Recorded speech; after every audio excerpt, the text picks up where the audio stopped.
Hi, today I would like to speak on the topic of 4 ways to maintain hope.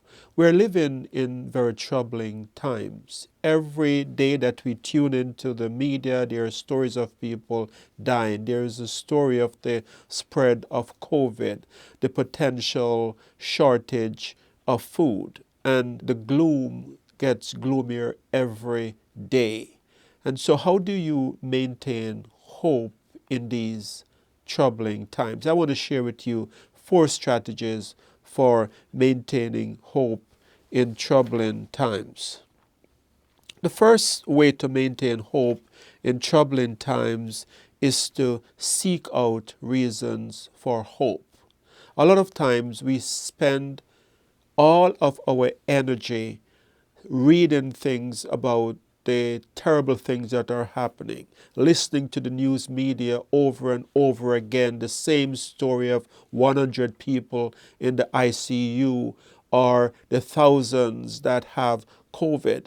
It's not surprising that if you invest a lot of time listening to these stories of doom and gloom, it's not surprising then that you would be depressed or feeling hopeless. So I'm saying that if you're going to maintain hope in these times, you need to shift your focus from listening to these doom and gloom stories to finding reason to have hope.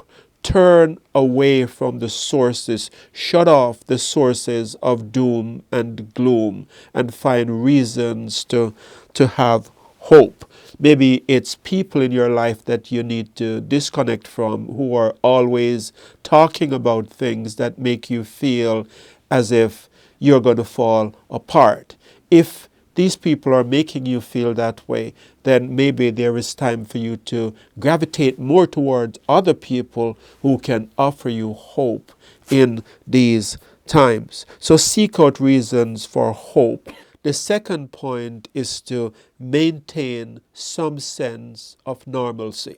The mistake that a lot of us make is that because we're no longer having the same routines of going to work or meeting with a friend or going to the gym, we just stop doing everything that we're familiar with. And so our minds are not geared like that. Change is stressful. Change creates this sense that something is wrong. So whatever you can do to anchor your brain and to create this sense of normalcy will be very helpful in these times. So one way in which you can create a sense of normalcy is that if in normal times you would wake up and you would get dressed before you go to work, don't let just because you're at home result in you waking up, staying in your PJ all day, and just being in that state that suggests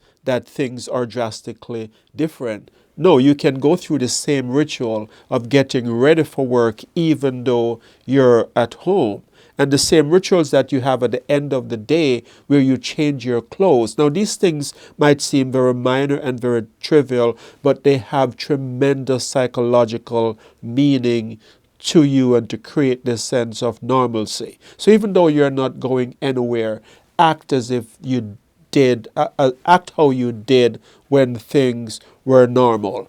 If you would meet with certain people on Sunday after church and you can no longer meet with those people because of COVID, call up a friend that you would meet with and have a conversation by Zoom or by phone, because this will send a message to your subconscious that things are not that different than they were before. So whatever you can do, and these are just examples, so whatever you can come up with that helps you to maintain a sense of normalcy will be very, very powerful and helpful to you. And the third point is to cultivate a sense of control.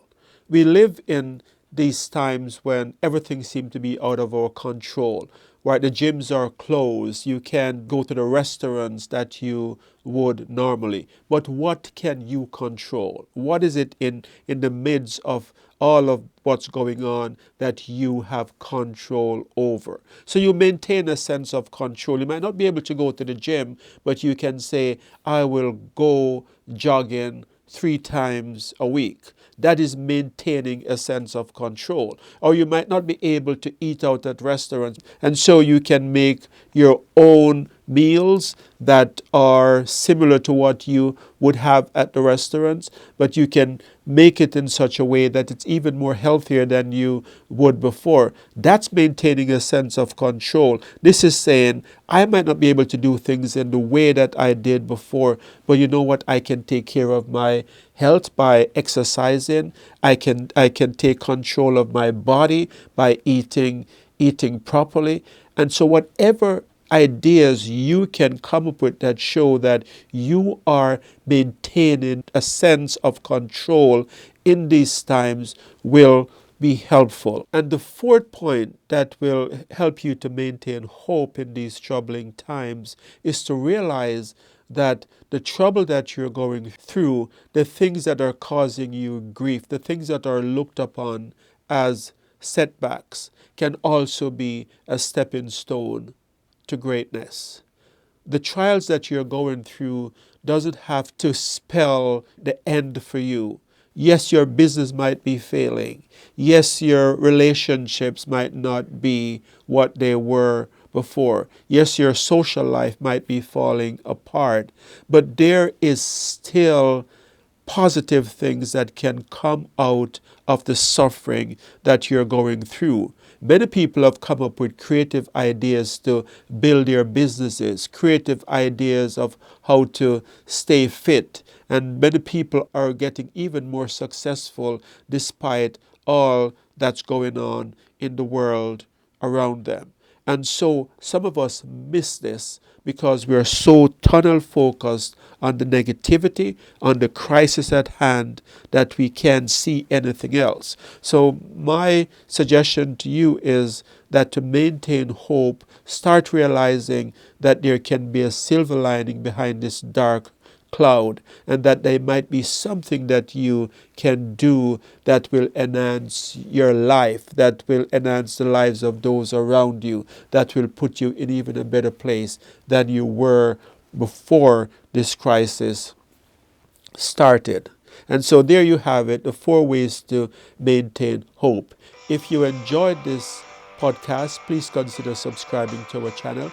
That helps us to reach more people who might be in need of hearing these videos. We also want to remind you that Elim is a not-for-profit organization. So if you have not made a donation to our ministry, you can do so through our website, ElimCounselingMinistry.com. You can also become a Patreon through our Patreon page, patreon.com/ElimCounseling. Thank you so much for watching, and may God bless you until we meet again.